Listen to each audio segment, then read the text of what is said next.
Good evening, everyone. Thank you so much for joining Democracy North Carolina this evening.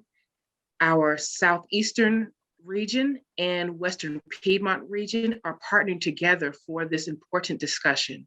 Many may remember that we had a discussion on the film Wilmington on Fire in March of this year after the Capitol insurrection.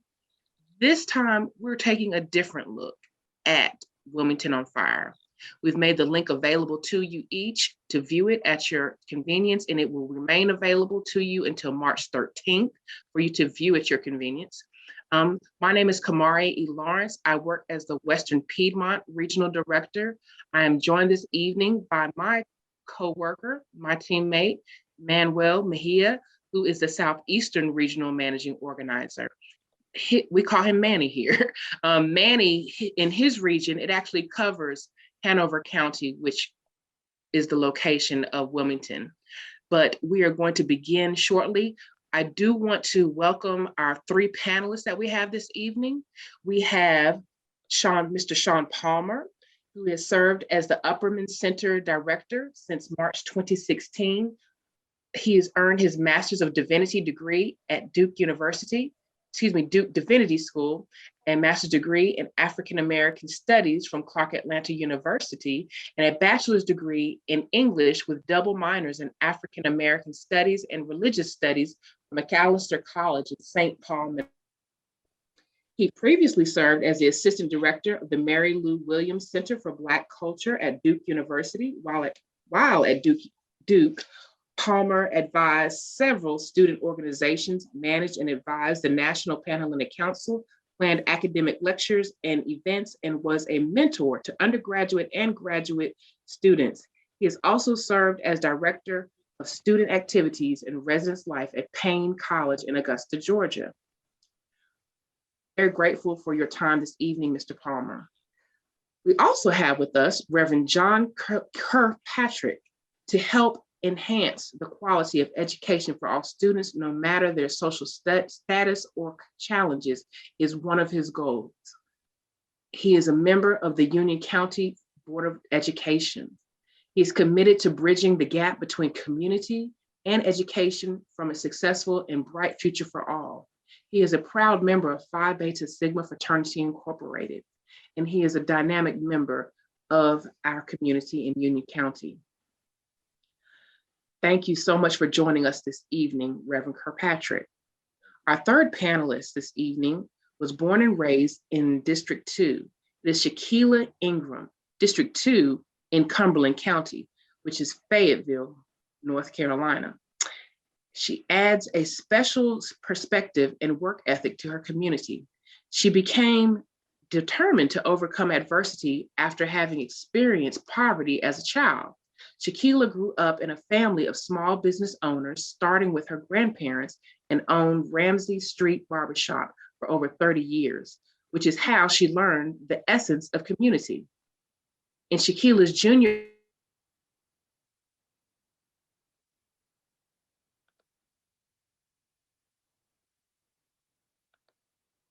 Did we lose a voting age? She questioned how she might best impact the presidential campaigns, as well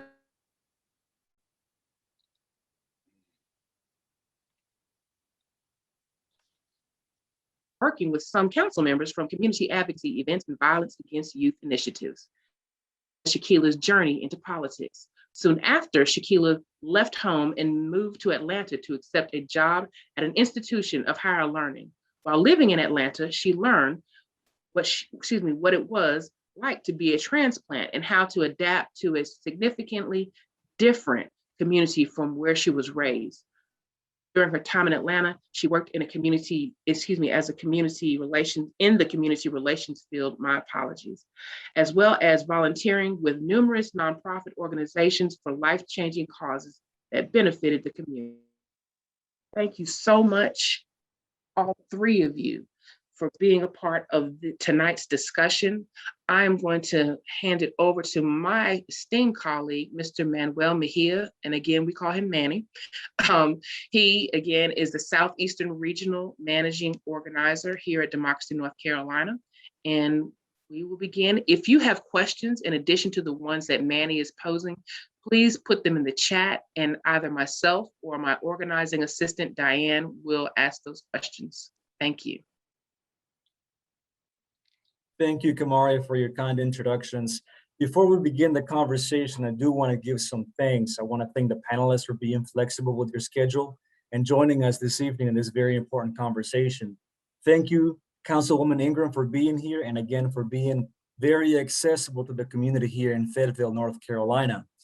At the same time, I want to thank all of the attendees for taking time out of your busy schedule to join us in a very important conversation about Wilmington on Fire and how what happened in 1898 is connected to what's happening in modern America, how it has affected our institutions, how it has affected our democracy, and how it has affected different aspects of life. The very first question I want to pose to our panelists to kind of initiate this conversation is simply, what do you think about the film? Councilwoman Ingram, we can actually begin with you. Oh, thank you so much, Manny, for having me here with you. Please forgive my background noise. I am traveling at the moment, but I want to start by saying thank you for having me be here. But I saw this documentary back in 2019. It was when the Arts Council did a partnership with Black on Black Project, and to talk about racism as a part of Black History Month and really bring that to light and talk about that. And so that's when I first learned about Wilmington on Fire. And even then, I felt very, very compelled to dig deeper into the history of Wilmington and how it connects to North Carolina. Wilmington on Fire is a very powerful documentary in the essence of how we look at today. We look at how at the beginning of this year, an insurrection happened at our state capitol, but then we look at Wilmington and we see something very similar happening. And it puts us in a place to look at documentaries like Wilmington on Fire to say, okay, this is happening. And then we are here today, and it gives me hope to continue to do the work that I do within the community and ensuring that our democracy is protected. So I am a huge fan of the Wilmington on Fire and Chris Everett's work that he does. And I most certainly look forward to Wilmington on Fire too, which is in the works. Thank you, Councilwoman. I was actually unaware that there's going to be a second part of the documentary. That's fantastic. We can actually kick this over to Reverend Kirkpatrick. Whenever you're ready, sir. First of all, again, thank you guys for having me on this panel tonight. It is exciting to be among so many phenomenal individuals from all parts of this state, and I believe some from parts of the country as well. My viewpoint on Wilmington on Fire, it was my first time watching it. And as I mentioned to you guys, that I watched it twice because each time I saw something different. And I'm a note taker, so I was taking lots of notes and what have you. It grieved my heart to see the separation that should have not existed during a time where coming together would have been a more instrumental opportunity. Seeing the challenges that African Americans have had throughout time and throughout centuries, and to see that individuals who were evolving, who were making things happen, making lemonade out of lemons, and how the opposition came to destroy because of intimidation, when understanding that, as I mentioned a few moments ago, coming together would have been a greater way or a greater avenue to take. And so as we see what we experience now, a lot of the things that we're dealing with in our society today, at one point, it may seem as though it has been buried, but a lot of times growing up in the country, I know that certain climates have the ability to bring things to the forefront.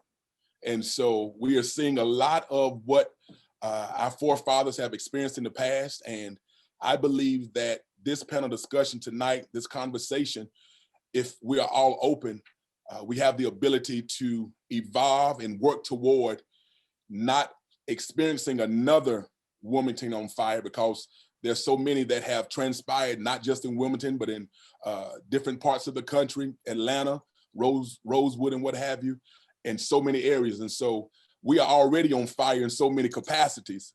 And so I believe that if we're open tonight, we will be able to help put those fires out. Thank you, Reverend Kirkpatrick. And I want to emphasize what you said at the beginning of your statement, of how every time you watch this film, you kind of catch a new detail, something different that you might have missed the first time that you watched it. So I really want to encourage everybody that's present here for this conversation that if you've only watched the film once, please go back and watch it again. You're going to get new perspectives. You're going to get new details that just add to the history and add more to the context. With that being said, I'm going to pass this over to Reverend Palmer. Sir, whenever you're ready. So again, to everybody, thank you so much for having us serve on your panel. My name is Sean Palmer, and I am excited to be with you tonight. I represent not only the University of North Carolina at Wilmington as the director of the Upperman African American Cultural Center, but I also represent you on the Gullah Geechee Corridor as a commissioner for our Gullah Geechee Corridor Commission for the National Park Services. And I was one of the last people put in office under the Obama administration. And so I take it as a privilege to serve in both of those roles, as well as the pastor of the oldest Black Presbyterian church in the state of North Carolina, which is Chestnut Street Presbyterian Church, and which was a church that was alive during 1898. When I look at the film and I contrast it next to living in Wilmington, and I contrast it next to serving with people who were on the commission to to go back and look at the findings. I literally have 90-year-old members of my church who were a part of the commission who helped create and establish the findings of that give us what Chris Everett was able to do with Wilmington on Fire. It is, every time I look at the film, every time I teach the film, every time I interpret the film next to Tulsa, Rosewood, many of the American cities that were burning post-Reconstruction, out of the hatred of Black middle class and upper middle class folk who seem to have more than their white counterparts thought that they should have. I am in awe of Black people's resilience to grow in the middle of concrete, in environments that do not allow them to grow. I am in awe of the legacy of African American and others, because we could talk Asian, Native, Indigenous, Latinx as well. But since we're concentrating on Black folk tonight, I want to say that I think that I remember the words of Tupac's poem that says, "A rose grew from concrete." And for sure, the legacy of the movie will resonate with those who have now seen what could happen when we take our eyes off of the Capitol or off of the real prize, but also who are stewards of history and the way it is being used all around our cultural idioms. And so if you have seen the reimagining of Tulsa on HBO's, I can't think of the show, but on one of their shows, if you can imagine all the ways in which a lot of people are using Tulsa as a way to talk about what the future might look like in contemporary television, to live in a place and to see a movie that really chronicles why reparations is necessary, which reminds us that restorative justice is necessary, which reminds us that the importance of education is necessary. is both sobering and telling.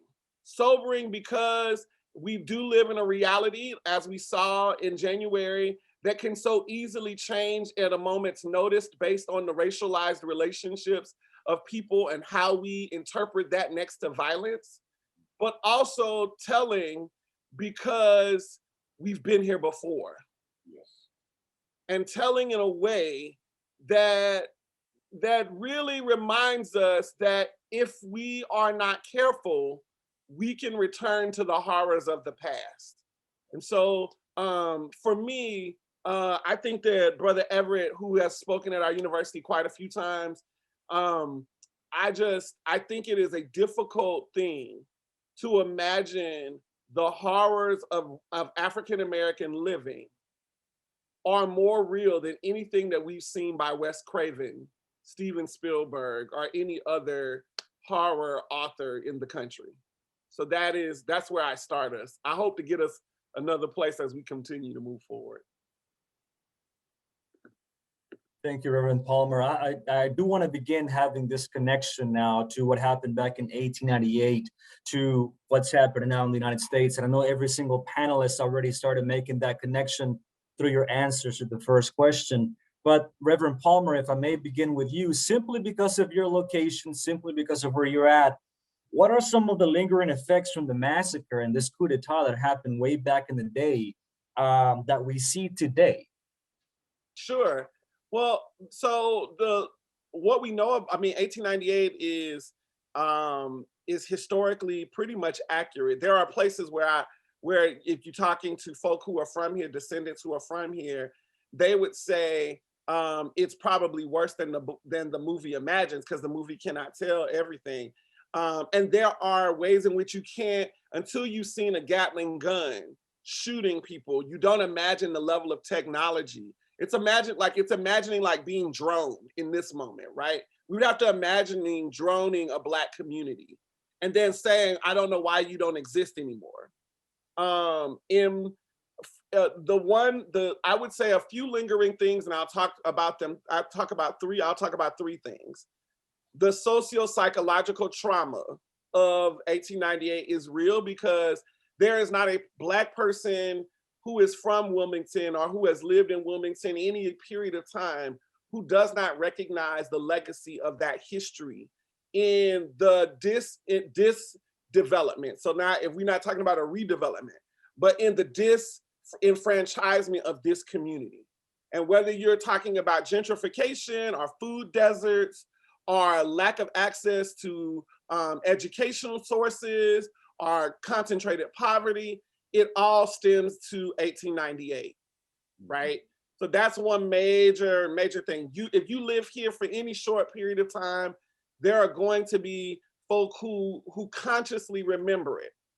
And that means on some level that there is a white infrastructure that keeps the same forms of poverty in place for folk who look like me.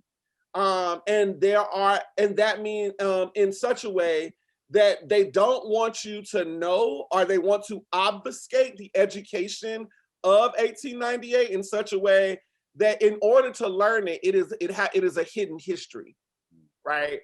So then we arrive to an unfortunate question, right? Which you hear all the time from northern transplants, from folk who are arriving to Wilmington and see it as like an elderly destination of luxury and privilege, right? Who go, well, where are all the beautiful Black folk? Where are all the Black people? No, I can't. Okay, I have a son, y'all, so my kid talking to me.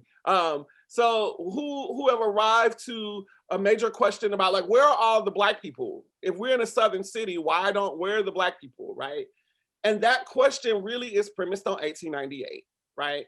What we know is that they were driven out of town. Most of them were educated Black folk, right? And so if we think about that, like this town probably could have been Atlanta, right? This is the city, this is North Carolina's Atlanta, right? 40% of the businesses were owned by Black folk. There were several judges that were Black. There were doctors and lawyers and educators, all from Hampton and Tuskegee, that had arrived to this place. right there. There was a learned Black community, free community on top of a Gullah Geechee community, right? So if people are driven out of town, the people that they drove primarily out of town and stole their businesses and their houses were these educated African Americans who ended up in Philly, in New Bern, who had to relocate to Durham, but who also relocated to a place, a little small city that is not mentioned in the movie, Wrightsboro, New Jersey, which was actually named in honor of an enslaved African who went to the Senate. So they ended up all across the country having to rebuild their lives, never to see the fortunes that they were able to see once they were alive. So I would say those kind of three things really kind of speak: the trauma, the lack of education, and the fact that there is a small Black community. When I say small, Wilmington is 20% Black, 20%. So think of it like St. Paul, Minnesota in Wilmington, North Carolina. That's what or Asheville, like it's a smaller percentage. Sorry to be long-winded. No, thank you. Thank you, Reverend Palmer. And I know that we have other parts of North Carolina represented in the panel. And I left this question broad on purpose because of that reason. So Reverend Kirkpatrick, to you, what do you think are some lingering effects from this massacre that you see maybe in your community or other parts of North Carolina? Lingering effects. The power of manipulation. And I use that, I say that in this regards. When you look at the movie, you see where individuals, it was a statement that was made, and I think I wrote it down, where it says, someone had made the statement, Negroes in Wilmington had pianos, servants, expensive carpets, lace curtains at windows, white supremacy orators of that entity constantly asked from the platform, how many of you white men can afford to have pianos and servants? And so what happened when I say manipulation is they started to indoctrinate individuals that it was something wrong for them to have nice things. And that was far from the truth. And so what happened was we continue, even from 1898, we continue to have a generation of individuals who are intimidated and who use manipulation when people of color evolve or when people of color establish their own. And so that's a dangerous thing because, as I mentioned earlier, instead of us working together, we find ourselves separating. And what we do, we not only not only do individuals indoctrinate people within their own culture, but in certain ways, they use us against one another. And that is dangerous. Instead of us empowering ourselves as they did in 1898, where they empowered themselves, they created an opportunity. As Reverend Palmer said, individuals from Tuskegee and Hampton, they came to this place, and even though they may have come from different backgrounds in different parts of the country, they came together to build a nation, to build an opportunity.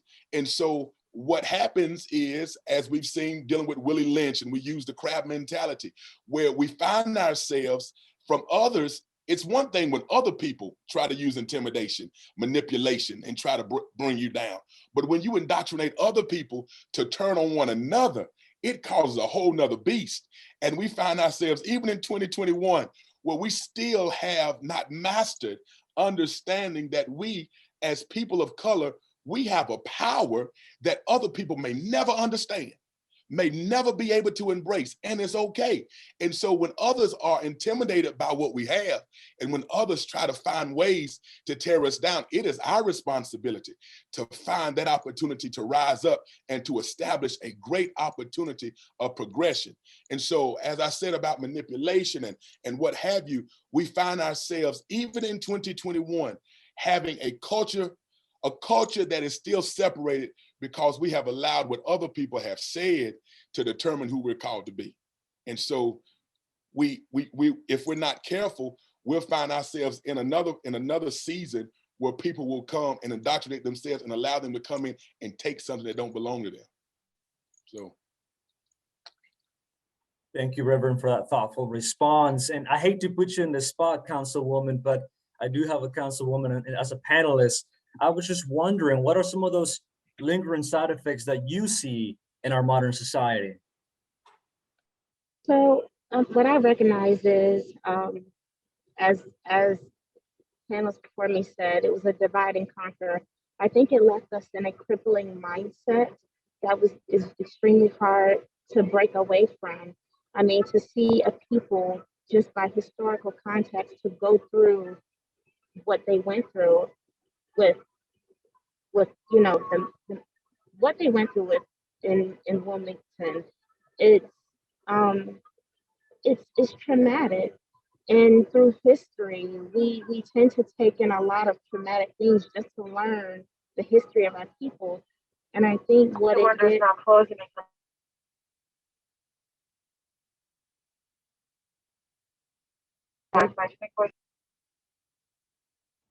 She'll be right back, everybody. Sorry about that. Let me know, Councilwoman, whenever you can come back. Yeah, so one of the main things I would say is poverty and how we kind of become victim to that. And it left us without so much. But that's one of the main things I would say. But I do have to go now, guys. My apologies. Thank you so much for having me. Thank you, Councilwoman, for your time. Now, to move on with the conversation, everyone, at the beginning of the film, as you saw, and at the very end as well, several descendants from the massacre or from victims of the massacre acknowledged the need for compensation. And I just kind of wanted to know, where is that discussion now at the state and at the local level? Reverend Kirkpatrick, we can start with you.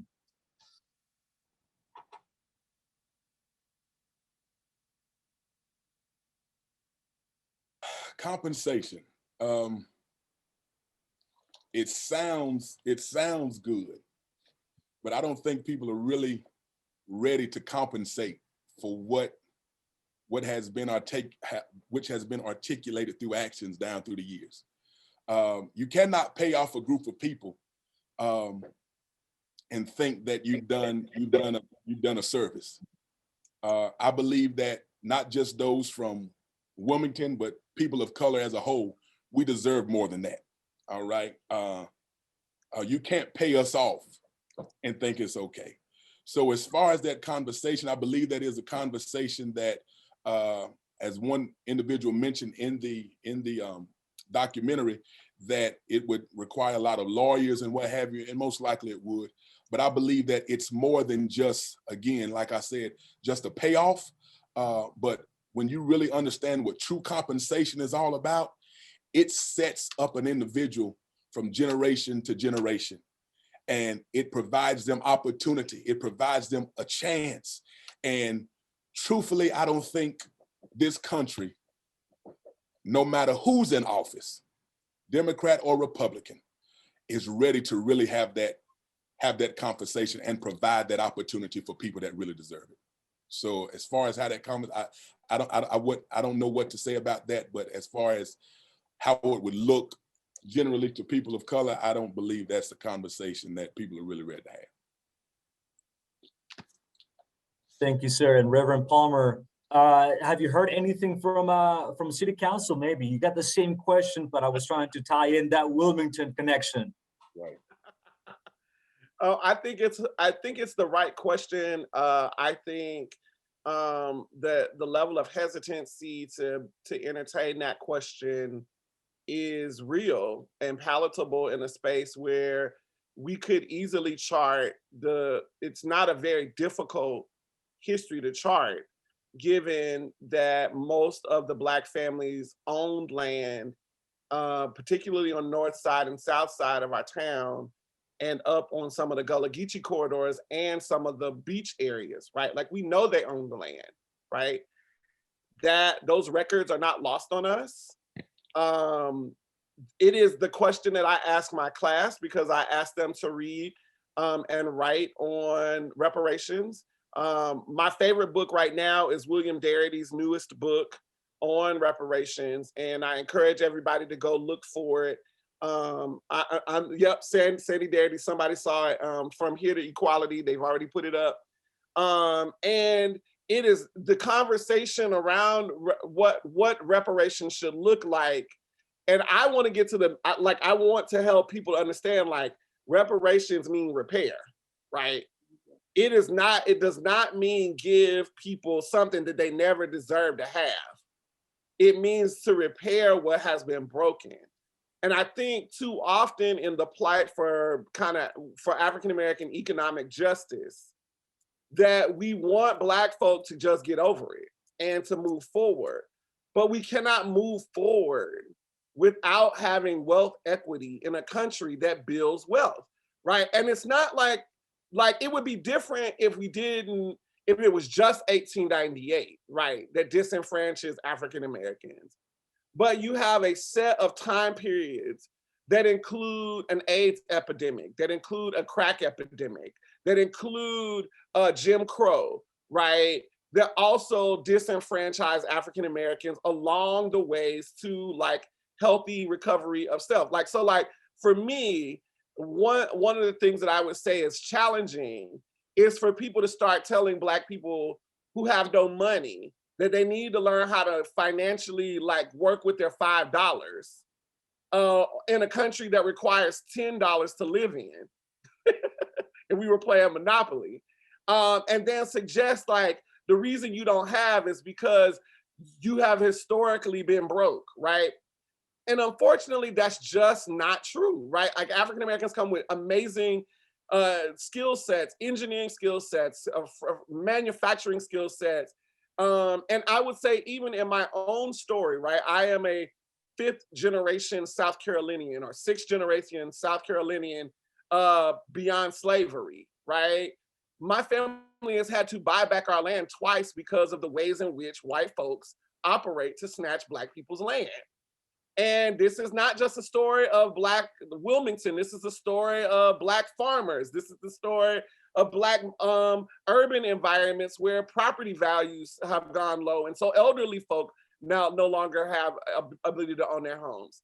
And so I'll be honest with you, in the city is not in a place to engage that question. What they want to, I think our city, what our Black community is there. Like our Black community asks that question every day. I think our other colleagues, I think our white Southern communities who benefit from Black people's poverty are solidly conservative and solidly aligning themselves to ensure that Black people don't have. Because even in the professional circles, we have heard it said that if there are some markets in the city you cannot do as a Black person, which is why Black people end up moving out of the city, right? You cannot be in real estate in the city, right? For real. Like you can do houses, but you're not gonna get $1 million deal to build a hotel. Like you're not gonna be involved in that. And they're very clear on that. Banking in the city is difficult for Black folk. And so, but when we start talking about like white Northerners moving in, the temperature of the water changes because they don't understand where they have come. And if we're being fair, Wilmington operates with the same kind of political structures that really mimic the plantation, even today. And I think North Carolina has to wrestle with how do we give up plantation politics to reassess who we are as a people. Because if we can't give up plantation politics, then I don't think we should give up, like as somebody said, critical race theory, or calling out the systems that really oppress not just Black folk, but also poor white folk. Thank you, Reverend Palmer. And that last comment actually connects to my following question. And originally I wrote this question down with an emphasis on Wilmington, but I've decided to make it a little more broad because of the political context we're living in. Everybody here knows that it's 2021. Everybody here knows that it's the year of municipal elections, right? Oftentimes we tend to forget how powerful localities, local governments are. If local governments didn't matter, we wouldn't have that extreme episode back in 1898. We wouldn't have all of these things happening throughout the United States at the very local level. So, keeping in mind that plantation politics, do you believe that local governments are representative of their communities? And I'm talking about North Carolina as a whole. Reverend Kirkpatrick, we can begin with you. I will, no, no, not at all. I am in Union County, North Carolina, which consists of Marshville, which is the eastern part of the county, to Waxhaw, which is closer to Charlotte. And so when we look at a fair representation, I say no, and I have proof to back it as it pertains to here. Within our county commissioners, all of our county commissioners, we have not one Democratic representation at all. And they have already identified or stereotyped the eastern part of the county as the part that is impoverished. All right, they look at us Black and brown people and they say that we're poor, we're not smart, we're not intelligent. And because we do not have the right representation, what happens is we do not have a voice that speaks for us. And that's dangerous because you cannot speak for me if you cannot connect to me. You cannot understand me. I'm on District 1 on our school board.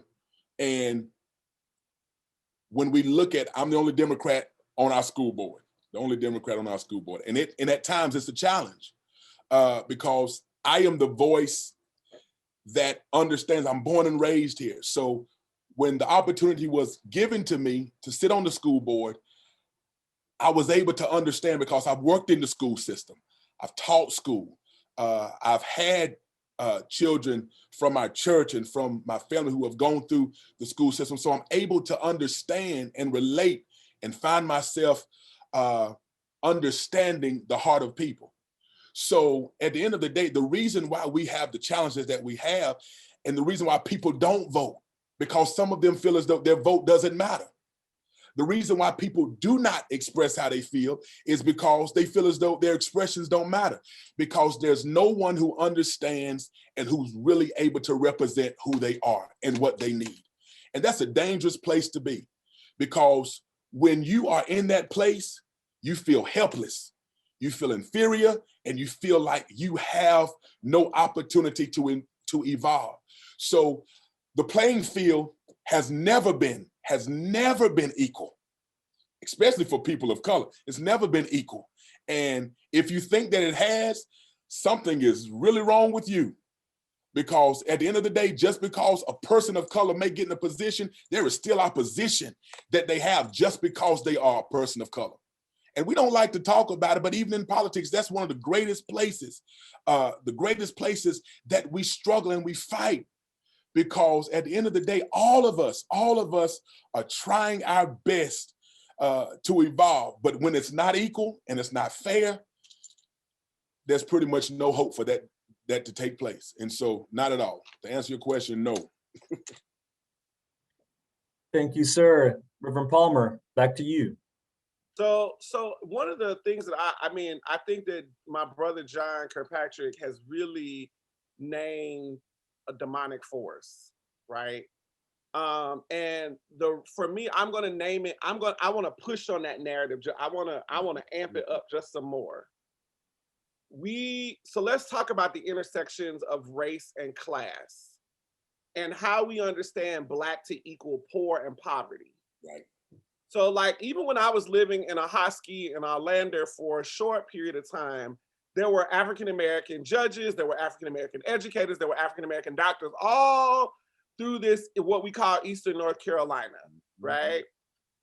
But in terms of demographically and how we understand those folk, we don't see those people as a collective force.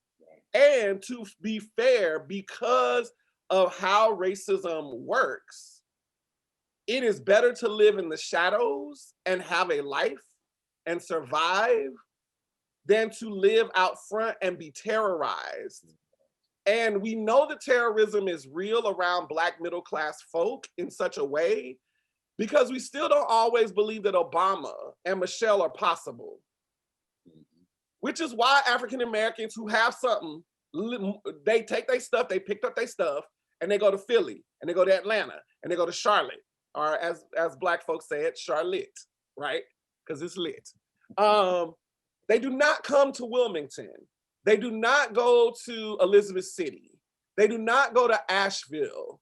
They don't go to those places because by yourself, you are in a small group of you, you look like a person who should be lynched in a different period of time, right?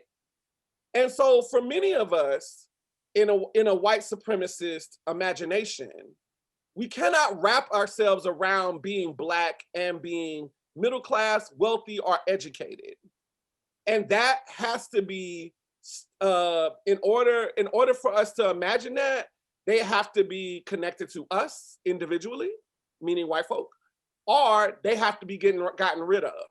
Right. And you know it because most times when we name Black people who are our peers in these spaces, they get named things like uppity, angry, right? Like we name them all of these ugly, vitriolic words. And so what we like to think about with Black folk is poverty. So we've gotten into poverty porn, right? Like we want to think of Black people as this Black impoverished environment, as though white people aren't in poverty as well, as though white people don't have poor school systems as well. Yes, we are disproportionately affected, but the reality is our imaginations conjure that whiteness needs to be better and Blackness is destined to be poor. And so anytime we step outside of those imaginated realities or those imagined realities for us, we struggle to make conceptualizations of what it means to be a John Kirkpatrick sitting on a board, having been an educator in a very predominantly white school system that does not represent you, but has tons of Black kids there, right? That is the legacy of Wilmington on fire. The legacy of Wilmington was a middle-class Black enclave, much like Tulsa and Greenwood in Tulsa and Rosewood, that these beautiful Black enclaves don't get to exist. Yes. Yes. You get wiped out of existence. And then we tell Black children, this is my problem, we want you to rise out of the legacy of poverty, as though rising out of the legacy of poverty on the one end won't kill you, and staying in poverty on the other end won't kill you. Mm-hmm. Both, it is a double-edged, absurd sword to be Black in America when you think about the resonance of like white supremacy. So and I think we just have to be honest about what white supremacy wants to do. If white supremacy could imagine a world without Black folk, that's what they would do.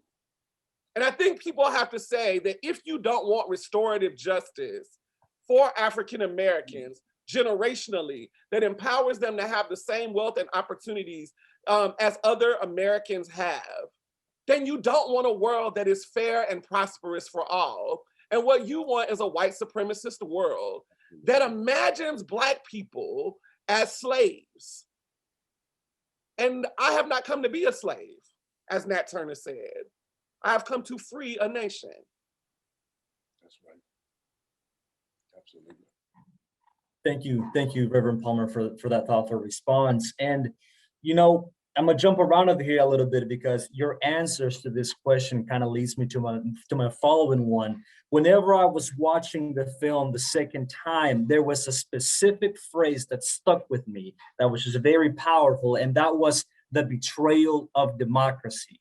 What happened back in 1898 with the fusion government, and if you don't know what the fusion government is, if you don't remember it, that was the union between, you know, Black individuals in Wilmington being in cooperation with the populace, I should say, in Wilmington as well, your white politicians. The event that happened to that fusion government, that destruction of that fusion government, is a betrayal of democracy. So I'm interested to know, do you think that democracy in modern North Carolina and the modern US is still being betrayed? Reverend Kirkpatrick, we'll start with you.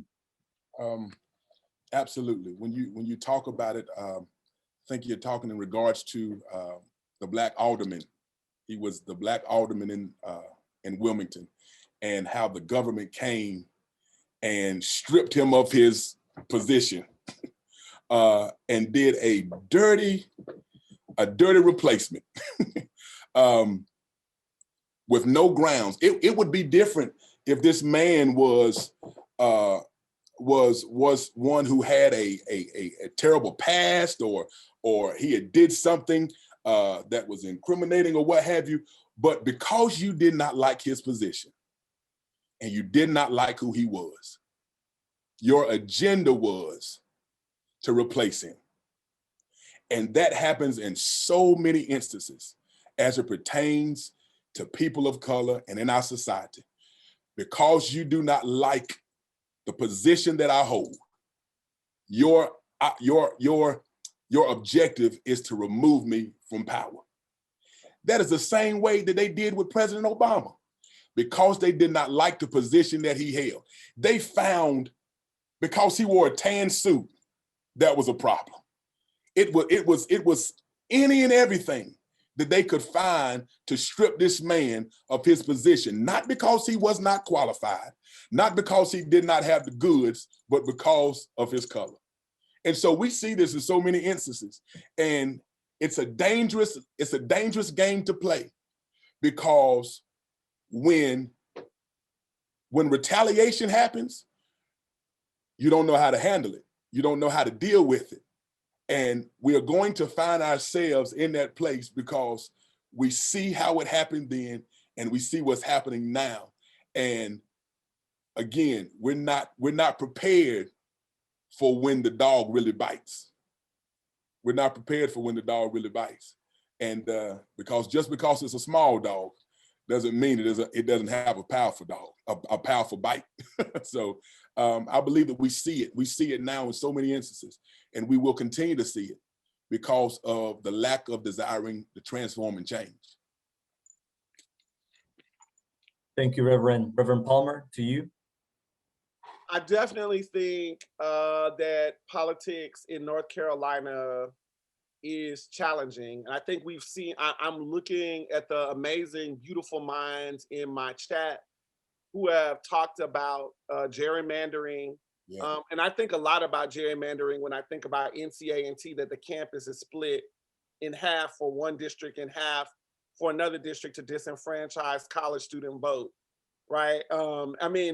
And we know that the state has not done a good job of representing poor folk in general. Like, it's William Barber and the NAACP, but now his new movement that really introduced in a moment where everything was about middle class this, middle class that, middle class this, that, it is Barber's language in the 20th and the 21st century that really introduces marginalized communities and brings them back to the table with Moral Mondays, right? I think we have witnessed enough to know that if we do not fight in every way possible, my version of fighting looks like speaking truth to power and educating young people and getting in boardrooms or getting in rooms and reimagining education spaces and preaching on Sunday morning so that people, if they haven't heard the news, they're gonna hear the news and the good news, right? But for the most part, we all have a responsibility. And again, like, I am looking for sane Republicans in my mind to tell me, like, how do you see this ending if this is for all people, right? Like, how, like, where are we going from here to think about, where do we go from here with Martin Luther King stuff? So in my mind, yes, I think that the entire country, as Kelly Smith has already said, is in a third Reconstruction. And many of my contemporaries who are in Africana studies and who run cultural centers have said, like, if we want to know what the the 1920s look like, or the 2020s look like, we ought to look at the 1920s. And that will give us insight into what we can expect in 2020. And what I've noticed is that I don't want to go back to 1920, but I do recognize that we're in a period of time that Georgia and Florida are being used as tools to create Jim Crow Jr. or Jim Crow III, depending on where you see it. And I do believe that we have a responsibility to fight against those notions. And what I am challenged with, what I'm real challenged with, is I see too many, and I will talk about Black men, I do see too many Black men on the wrong side of history. Too many reverends and pastors and Black heterosexual straight Black men sitting on the wrong side of justice, unlike previous iterations. And the coalitions around poor Black people, queer Black people, Black queer women doing this work and like being human shields for the evolution of our advancement as a people. Because we're gonna look back at this and go, what were we thinking? But the reality is, it is really like Black queer folk and Black women holding down Black solidarity movements in this moment and getting eviscerated for it, right? So in my mind, I think that the response for me is that the churches that I speak to, the brothers that I know, the Black men that I speak to, have a responsibility to the community and to get their minds right in such a way that they can answer the questions of the 21st century. And that means, as a brother, I have to hold my colleagues accountable. I cannot let them do ignorant stuff because people are listening.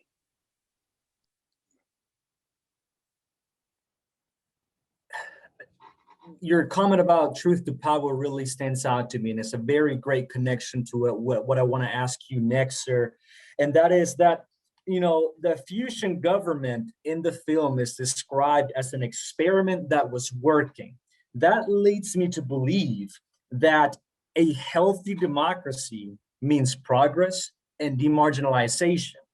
So within that context and within this conversation that we're having, how can everyday people, our listeners, you know, individuals in the countryside, individuals in the inner cities, how can everybody improve our democracy? Reverend Kirkpatrick, to you. We can improve our democracy, first of all, by being educated. We have to be educated. That's one of the biggest components that a lot of us, we don't know what we should know. And some of us are not willing to learn because we have allowed negativity to we have allowed negativity, to change our perspective of learning and developing. From both sides, there are some changes that need to be made, absolutely.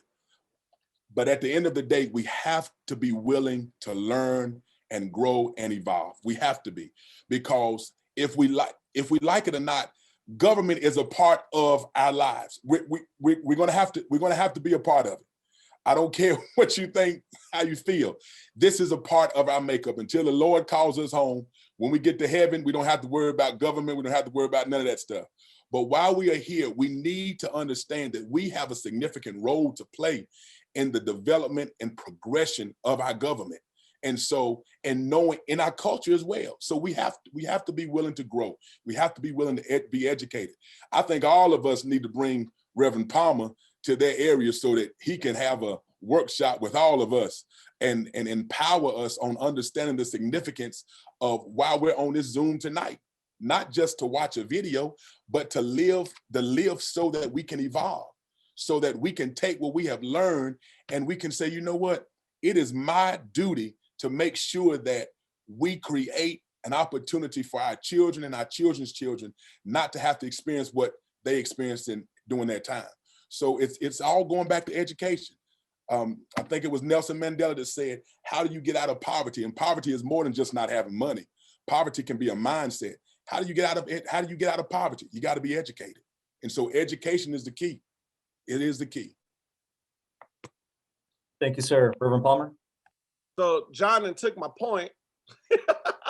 In terms of education, I do think we have to find reputable sources and get educated. I think there's a lot of conspiratorial theory that has been circulating, particularly during COVID, and the isolation and COVID and Trump politics has made it very difficult to know truth from fact. And so I do agree with John, Reverend John, that education is key. And I actually would say most of us got persons in our neighborhoods, in our communities that could teach if we would only listen.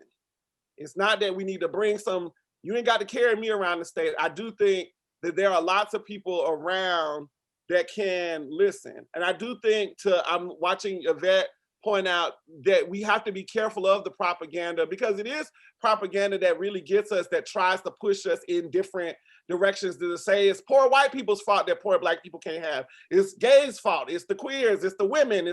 So all of that has to be mediated in terms of like how we need to understand solidarity, and how we need to understand when we have specific needs that are specific to our own community's health. I would say standing in solidarity with what is right at all times has got to be a way of life. It has got to be a way of life. So we should never feel like we need to stand in solidarity with what is wrong. And that means we gotta dismantle something in our language, in our lexicon, if you will, in our minds. We gotta dismantle the idea that there is nothing I can do. There is something you can do. And for some of us, that means going to the schools and demanding better education and telling teachers and principals that we're not gonna put on, we're not going to address kids in paper bags to get at Native American or Indigenous or Eastern Band of Cherokee histories. We're not going to do that, because there's a way to teach this with faithfulness, right? We're not going to say that Black people were the reasons that they were enslaved because they like being slaves. We're not going to say that in a textbook. We're not going to teach students that. So we have to get out of saying there is nothing I can do in our communities. Everybody has a part to play. And then I would say to all of us who sit at places of privilege, whether that be male, Black, wealth, all of your places of privilege, we need to see these as superpowers and use them for good. Whatever place of privilege or places of privileges that we sit in, good people have got to do the work of using those places of privilege as good. And that means for the wealthy country clubber, that means you need to go into the country club and sometimes upset those friends who have never been upset before. For those like me and John who are in fraternities and who are educated, we have a responsibility to push our churches and to push our fraternities to do what's right, right? And to make sure that there's access. For young folk, I think they own the line. I think that our job is to train them and to teach them. For elderly folk, it's to give us wisdom. For white women and white men, it's to open doors when there are no doors, right? When you know the doors are meant to be cemented closed. I think we all have a part to play. And if we don't understand what our privileges are, then I think it's time for us to think about what our privilege is, right? And the goal of it is sometimes to be, I think one of the things that we can take that is a positive message coming out of 1898, of the horrors of 1898, is that when we link our destinies together, when we see each other beyond the racial histories and the racisms that we experience, when we see each other beyond classisms, and we recognize that we all have a stake in the human race, right? Then and only then can we free a nation. And not just the Black nation. I'm talking about every nation.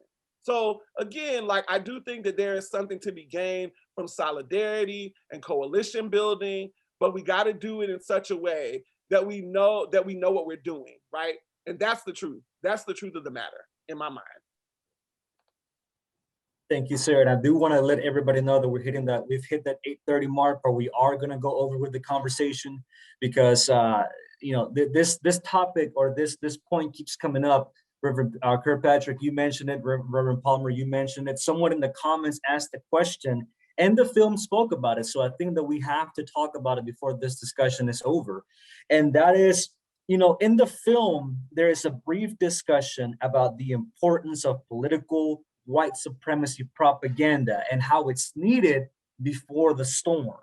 So let's talk about that kind of propaganda in modern North Carolina and the United States. How has that propaganda evolved, and what should people look out for? Reverend Kirkpatrick, to you.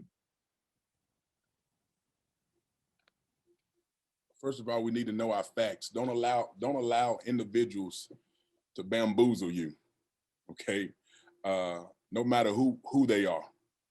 A lot of times we get caught up in the person, and we have times where we get caught up in the party and not being moved by the truth. Because as I mentioned before, yes, I'm a registered Democrat, but there is some error within both parties. Error in both parties. There is not one party that is more right at times than the other. I think Reverend Palmer said it. One party may feel as though they're closer to God because they don't believe in certain things. That don't make you closer to God, And so, as Reverend Palmer mentioned about this, how some people find themselves within the wrong group because we're caught up in allowing people to play on our minds. We're not educated.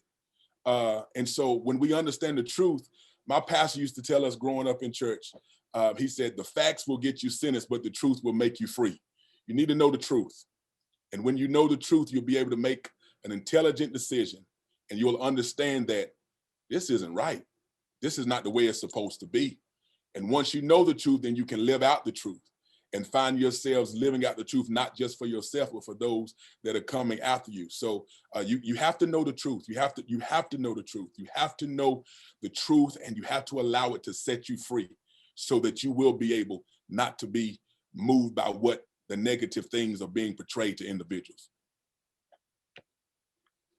Thank you, sir. Reverend Palmer? So I love the idea of the truth and propaganda.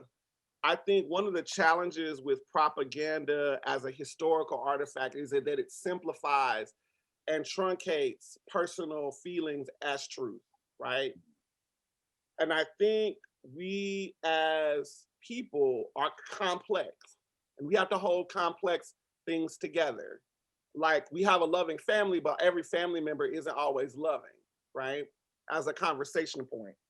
I think that one of the things that we have to reconcile and wrestle with is that nothing is as simple as it sounds, right? So when we start talking about groups of people and we start saying things like, well, that group of people is at fault, or they're never going to be educated, or they don't want this. I think the minute that we drop down into those kind of simplified, truncated arguments is the minute that we miss the possibilities of learning an actual truth, right? Because life is complex. And so I think we're going to have to wrestle with the complexities of the differences and needs from Eastern North Carolina to Western, of the metropolises in the state versus the rural counties. And I think that is something that is missing when we start thinking about propaganda. The other thing that's really true about propaganda is it builds on itself, right? When I first moved to North Carolina, maybe 12 years ago, I can remember the ways in which people talked about bathrooms next to queer people, right? And as though it was a simple, easy discussion. It's a simple thing. You're either a man or a woman, and you choose the male bathroom and the woman bathroom. And like, that's the way it was framed, but that's not the conversation was never really about the bathrooms. the conversation was about oppressing queer people. And anytime you stand on the side of oppression, you really need to check yourself. And I think that is where a lot of us have got to do more work to understand how propaganda can lead us to stand on the side of somebody else's oppression. And those, I think there's like, that's the, like, I think that there's a lot of conversation to be had about what propaganda looks like. But I feel like if you're getting simplified stuff and if it's simplified and it's a headline and it doesn't have many facts under it, that's probably propaganda. If it's a simple headline and it doesn't, like, you don't see good sources for the material, it only points to Wikipedia or some weird offline spot, that's probably propaganda. And I think we have to realize that we really need to return to valuing education so that we can have and listen to experts like, oh, I don't know, maybe on our vaccinations, or maybe on how we handle healthcare, or maybe on how we handle a country, or who we choose as a president, right? That maybe the president shouldn't be chosen based on whether we would like to have beers with them. Maybe we should choose a president based on their qualifications, based on their ability, based on their ability to love others and do right by others, right? Maybe that's how we choose people from this point forward. But the propaganda it does build on itself, and it simplifies really complex narratives. Thank you, sir. Reverend Kirkpatrick, you mentioned something at the beginning of your answer to my previous question that reminded me of something I heard in the film, and that it's something that Miss Sonia Patrick said in the film, where she briefly discussed white supremacy Christianity. And since I have two reverends in this discussion, I think it's only fitting to ask, what is Sonia Patrick talking about? What does white supremacy Christianity mean, and is it alive today? White supremacy racism, Christianity, is what they indoctrinated the slaves with to keep them, to have control over them. And when it made mention of, when she talked about it, I believe she was in reference to the Black preacher, and the white preachers were outside with guns wanting to kill another preacher because of the color of his skin. That's one reason why a lot of our young people now do not desire to embrace Christianity, because one of their arguments is they used it to enslave my ancestors. They used it to have control over, to keep us separated and have control over us. So when we talk about white supremacy Christianity, it's not the true, it's not even the essence of God, period, of who God is. It is a program that has been designed to keep individuals from understanding who they really are. And so we find ourselves, do we see it now? I don't think we see it as much as we did, but what has happened is it has done so much damage that people don't even desire to really want to walk in true Christianity. And so now we're finding a group of people, for example, like this pandemic, some of them were not going to church before the pandemic. So you know they're not going after the pandemic, because a lot of them do not want this. They do not want this God that has been given to us. And the truth of the matter is, if I did not do as the scripture has studied to show myself approved and really understand who God really is, I can understand why people don't want it, because of the way it's presented, the way it's been delivered, and the control that it has had over individuals, and not giving people the truth of what Christianity really is. So again, it's still prevalent, yeah. And it has done a lot of damage. It continues to do a lot of damage, especially when you see movies like documentaries like we saw, and you look at Rosewood, and you look at how it was used. That with Nat Turner. I'm gonna let Reverend Palmer speak after me, but when Nat Turner, he was the preacher and he could read, and they told him what to preach. And he was going amongst his peers, amongst his people, enslaving them through this gospel that he was taught to teach them. So it's not a good thing, because again, the damage has been done and we're trying to recover. And when we watch movies when you watch documentaries like this, it'll make you be like, forget it, I don't want it, you know? And so it's still prevalent. It's still prevalent today. Thank you, sir. John, I was gonna say, John, I think you're onto something. And I think one of the things that, let me start out by what I believe. And then if you don't believe that, this is okay. But in my belief, in my holy beliefs, I believe that God created us to be liberated, free, and full, and in relationship with others in the world, and in relationship with God. I believe that that's kind of a simple understanding of what I believe. I do believe that most modern faith traditions, whether you're talking Christianity or Islam, but if we're talking Christianity, the seminarian, the Duke seminarian in me wants to take you back to Constantine. But what I will say is that it is not unimaginable that people would coalesce their faith and their logic with understanding how they wanted to treat a people in order to enslave them. It is not, but you don't have to do it with faith, right? You can do it with America and patriotism, right? I think when we start talking about like this white supremacist imagination mapped onto the church, I definitely believe that they have been in bed too long. But I also believe that there is a liberationist, there are theologians, there have always been folk who are in the church who are Black liberationists, who are feminist liberationists, who are womanist liberationists, who are queer liberationists, who are Latinx liberationists, who have always been fighting against the prevailing norms that map map religious traditions into the oppressive imaginations of the people who are also trying to hold on to God as they hurt and maim other people.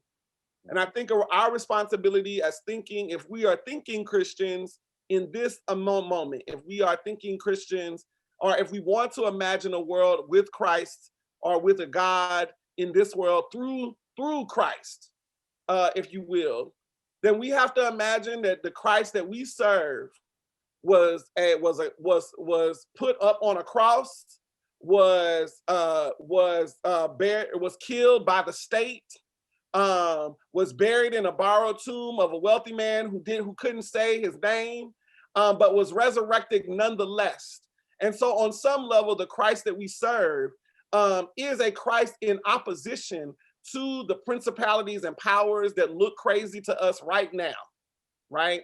Now, I can't tell you that your preacher been preaching that all your life. Most of the preachers that I can imagine have probably preached Curse of Ham. If you don't, you can sleep around, but just not with somebody of the same sex. Don't intermarry, if we being honest, right? And wear your best clothes, even though you're getting beat up at your house. So again, unfortunately, that ain't Christ. That might be who the church has been, but that is not who the church needs to be. And that's not the church that I want to serve. And I think most of us who are trying to make sense of the church are wrestling with the faith that we are called to, that is beyond our own logic and our own understanding. But it is not going to be held captive to white supremacy, as it was in the late 1700s with David Walker, who was also a Wilmingtonian, as it was with Nat Turner, as it was with Denmark Vesey, as it was with Anna Julia Cooper, as it was with Mary McLeod Bethune, as it was with Sojourner Truth, as it was with Toni Morrison. We are going to imagine a different way of serving God. And that is the legacy of God as well, right? So I just want to point that out as well. Thank you. Thank you both for your thoughtful responses. And now this is going to be the last one from me before I turn it over to Kamaria so she can close us out. I know we've kept you all here long enough. Thank you for your patience and thank you for sticking around. But I always like to end in a very positive note. And I know that's very difficult to do after having a heavy discussion and after viewing a very heavy, hard to watch film. But I firmly believe that progress is possible even after awful tragedies, even after the worst imaginable crimes. Progress, prosperity, hope is still there. Progress is possible. So I kind of want to ask both of you, what gives you hope? Briefly, if you don't mind, 30 seconds or less. Reverend Kirkpatrick? Well, what gives me hope is the opportunity to be able to hear conversations like this, understand where I've come from, understand where I am, with hopes of working toward where I need to be. I believe that seeing so many individuals on this Zoom tonight, Black and white, and other nationalities as well, it gives me hope to know that to be able to sit down and hear a conversation that may not feel good to hear, but anything that you do, if you want to progress, it's not always, the experience is not always good, but if you allow it to, it can help change you so that you can find yourself doing what you need to do to make sure that this doesn't happen again, as I mentioned before. I believe that there are individuals on this line who are concerned about our democracy, concerned about our culture, concerned about where we are, and have hopes to try to work toward making sure that we can be members of humanity the way that we should be. So yes, there is hope.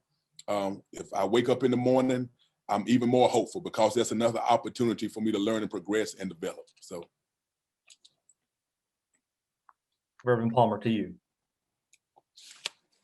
So many things still give me hope. I think conversations like this give me hope. Meeting brothers and sisters and non-binary folk who are doing this work give me hope. Watching my peers rise to the occasion to lead the world gives me hope. Seeing students, students graduate who came from some of the worst conditions in the country gives me hope. Watching, I have a few students who are creating paths around art and music and like finances. That gives me hope. Watching people tear up stuff that needs to be torn up gives me hope. But I will tell you what gives me the closest thing that comes to my living hope is watching my son grow up in this world and watching my wife not have to fight for everything that she is supposed to have access to. Those things give me hope, to watch them grow into the beautiful people that they are supposed to be in the madness of the world that we live in. Really gives me hope. I pray that after this pandemic is over, that there will be more love, more festivals, more opportunities to share and bear witness to the goodness of this world, and to challenge each other, but to also know that all things are possible. All things are possible. And so I really want to say to you, Manuel, your legacy of leadership as a Latinx brother gives me hope. Thank you, Reverend Palmer. You're very kind. Thank you both for being, always providing thoughtful responses to some very difficult questions. I want to thank everybody that has been here watching this discussion. I think it's one of many that we must have in order to protect our democracy and find true progress. With that being said, I will pass it over to my wonderful colleague, Kamaria. Thank you so much. Thank you so much, Manny. And again, thank you to both Reverend John Kirkpatrick and to Sean Palmer. I'm very grateful that each of you who have joined us for this conversation were here, and I'm very grateful that you two gentlemen have shared your thoughts and your wisdom. Please join Democracy NC.